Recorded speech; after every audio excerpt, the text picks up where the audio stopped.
Welcome to Take 10. Today, Cam talks with Paul Vest, retiring CEO of the YMCA of Western North Carolina. We hope you will enjoy Paul's thoughts on leadership, the changing landscape of the YMCA, and how to be a lifelong learner.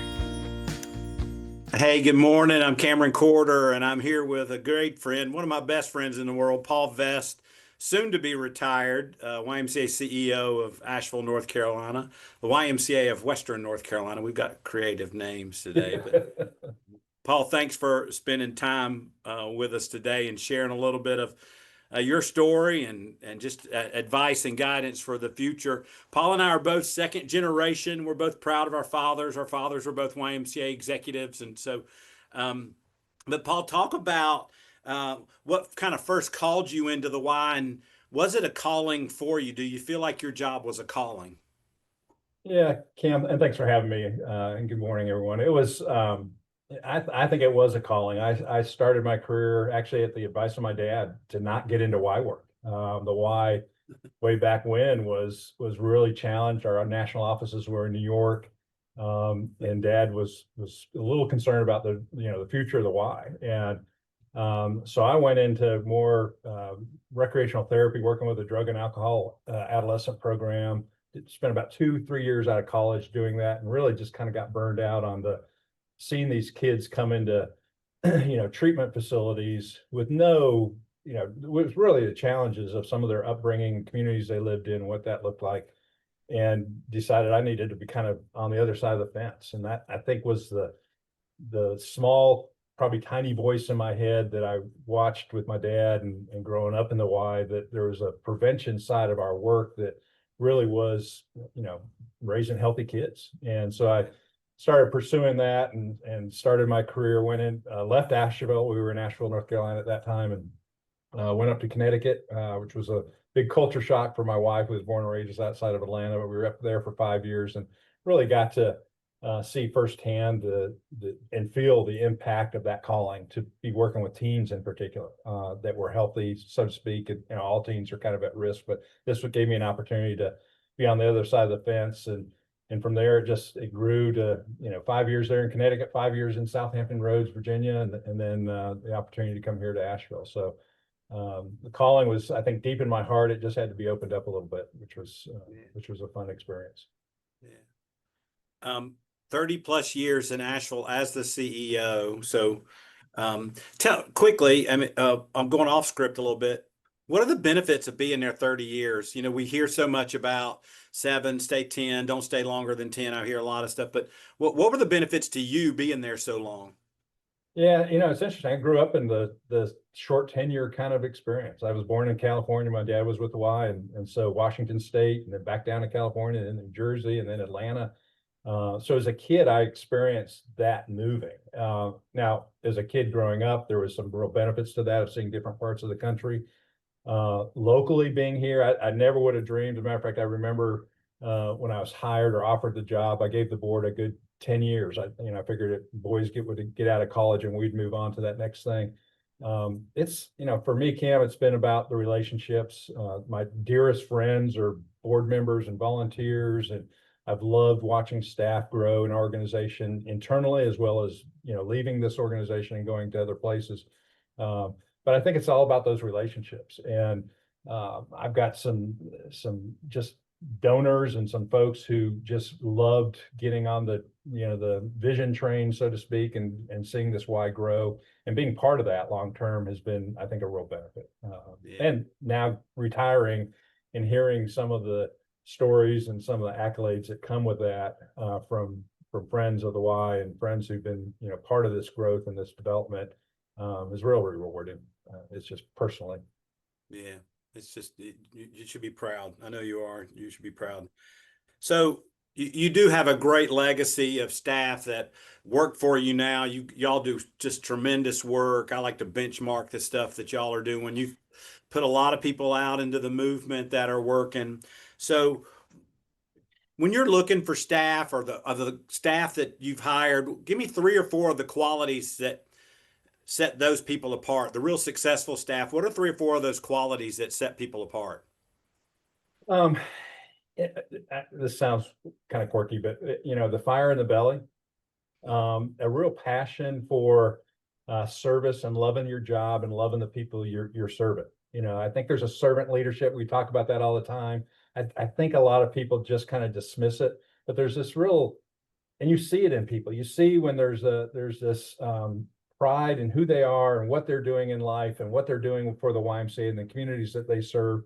And there's just a hunger there to continue to do more, being very solution oriented. I love staff who, have been able to come to the table and bring challenges and opportunities to the table with a solution oriented to it. And it might not be the right one, but at least they're thinking outside the box. I've lived on this idea that this ODI, your friend and mine, Greg Mayo, kind of introduced the idea and thinking to me, but it's, I think a lot of our young staff come into the movement with this, what's in my best interest, using the I, what do I get out of this and what's in my best interest. The D is really that department or branch, I start thinking a little broader, what's more important about the branch. But then those folks who really get to that O thinking, what's in the best interest of the organization? Where are decisions that are being made? How does it benefit the organization versus how is it benefiting me personally? And I find those folks who get to that point quickly, eventually they do benefit, individually with salary increases and promotions and those kinds of things. So but it starts with that fire in the belly, that real passion. Yeah. But whatever people are watching that you paid for to watch this, that was worth it right there. You got your money's worth right there. How'd you build that culture? And from your chair, what were you doing intentionally to build that culture, the solution stuff? What were you doing intentionally? I was, again, I just have been incredibly blessed with great staff and great volunteers. And that helps a lot, when you don't have to drag people along. And I think one of the things that I look back on that I think has been really responsive from folks is when you engage in conversation, and when you have group conversation about what's in the best interest of the organization and how do we move things. I will say that we have probably spent substantial more time than I think most talking about our culture and what that means as an organization. We're in a very diverse part of the state where politically it's diverse, racially it's diverse, sexual orientation is diverse. And so when we're trying to serve our communities and trying to be consistent with our messaging and our culture, it allows us to have these really good dynamic conversations, and I think when people start feeling safe enough to be able to have conversation and know that we're not going to always agree on the same thing, some really good work comes out of that. And I think that's been a big part of certainly the last probably 15 years, that we've really worked hard on culture. Maybe a little the same answer, but for 30 years, how has your role as CEO changed? What was it like in the mid 90s to now? Yeah, it's when I came, we were a $2 million Y. We just had the downtown Y and our Beaver Dam location. We had 54 staff. I don't know why I remember that, but we had 54 staff working for the association. And we're now 31 million with almost 1,000 staff. And so I've had the luxury of growing with the organization. My time has been put to a point where I can go back and I can pinpoint when I was heavily involved day-to-day operational stuff. When I finally started listening to people saying, you need to get out of operations and start thinking strategically. And, and that's hard to do, It is to grow into that role. And I've told Tim, who's, going to be replacing me. Yeah. He's been in operations for quite a while now, and he's going to have to learn how to be now a CEO. And there's a big difference there. Part of it is trusting your staff and trusting, the talent that you have in your organization, your volunteers. But yeah, I've had the luxury of growing into my job it's been that kind of journey thing. And you're the same way. You just kind of recognize, I've got to start behaving a little differently than I did 5 years ago, kind of deal. So, I got to go raise more money. I got to, and I got to build those relationships. So that's been a real gift, candidly, to kind of grow. And back to your point about the value of being in an organization for 30 years, that's an incredible gift to learn through that process. And knock on wood, fortunately, I've been somewhat successful in decision making and some of that journey. So, well, I think that's a great commercial for you never stop learning either. That was one of the keys to your success. You were always trying to get better. You know, you're in trouble when you think you know it all. right, exactly. Yeah. I've described a lot of people. I go, they think they're the smartest person in the room, and that's their problem. You know. Right. Oh yeah. Yeah, absolutely. And I've always, for me personally, it's been understanding that my leadership style is not stereotypical to a $31 million CEO kind of, whatever business it is. And one of the probably the best gifts in that journey of learning is to constantly be learning, but also recognizing that, my style is my style, and I'm gonna, I've got to make it work for me, and we'll see what happens. So again, summarize that. A lot of CEO turnover with retirements going on. So people that are stepping in, I know you said you gave Tim some advice. What are a couple things advice you would give for a first-time CEO? Yeah, know who you are. Again, I think one of the biggest mistakes a lot of staff make is they try to fit themselves into a stereotype that isn't necessarily who they are. And so when you lose that authenticity and in who you are as a person and your leadership style, it just creates more turmoil than is necessary. So I think part of that is go into it with an open mind, go into it, knowing that you're going to continue to learn. You're not going to be perfect. But at the same time, find the people around you. I've always admired you and the work that you do around leadership, but find people around you that really do have these little nuggets of incredible information that you can just lean on sometimes and use to your benefit, and then grow your people around you. So yeah, it's so different for every individual. And I think in this day and age, we've got to accept the fact that Tim's not going to be me, and that's a blessing for the organization. So if somebody tried to come in here and be Paul Vest, that doesn't work. It's not good for the organization. So I know Tim's going to watch this, and he's a big Florida Gator guy. So Tim, you're following Steve Spurrier. Just letting you know that. Yeah, he and I have these battles every fall about it, Georgia and Florida. So Florida, Georgia. Yeah, I know, that's funny. That's funny. So thinking about these young leaders that are 30 or under 30 starting the Y, what advice would you share for them? Love your work. I think that sometimes we get caught up in feeling like there's this work-life balance. I've been incredibly blessed to have Vicky, my lovely, spouse, who just has supported my career throughout, and she's been part of that career, and it's different for everybody, but that has worked for us. We've raised our boys. Brian now works for the Greenville Y. He's that third generation Y professional. I think that's a little weird from a DNA standpoint, but he's doing a great job, loves it. He'll probably end up being the big rock star eventually. But as a matter of fact, his brother said, "Yeah, you're stepping into you're now the icon of the YMCA family." Paul, Dad's out of the way, but I do think that there's this need to just love the work that you do, celebrate it. It's not always easy. Have support around you. Find the people that can really lift you up and support you. We talk about branding all the time, and you're going to be responsible for your own brand and what that looks like. And nobody's going to make your brand for you, but have the people around you that can support you and that you can go to when you need an ear to land into. So it's just enjoy the work. I mean, just find the ways to celebrate, and enjoy it. Did the Y give back as much as you gave to it? Oh, Cam, I can't. It is, and you just, as you get older and you start realizing, you think back on it, Vicky and I know that both of our boys, who are now incredible dads, incredible human beings, just great contributors to our world and our society. We're going to take credit for that, but I guarantee you that our conversations around the dinner table, when I'm working with teens and they're 6, 7, 8 years old and they're listening to all this, there's some real value that you can't put a price tag on. And so I've always encouraged our young families to engage their spouses and their kids in Y work. When I see some of our staff who are taking their kids out to Ataya, there's no better gift, our overnight camp. There's no better gift that a parent can give to a kid than sending them to camp.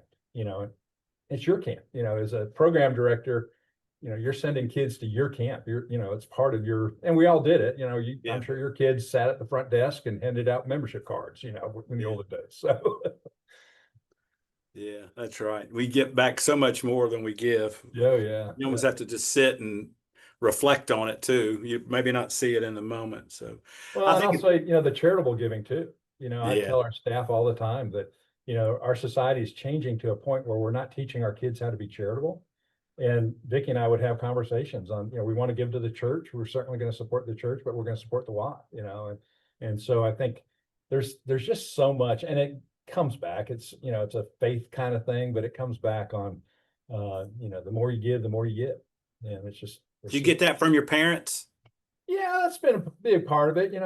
I remember as a kid sitting around the dinner table and mom and dad talking about, their contributions to the church, their contributions to the Y, whatever those things were. And I don't know that we as adults have those kind of conversations anymore with our kids. Yeah, I'm the same. I can remember my parents talking about tithing and gifts and those types of things. So yeah, that's a blessing in itself.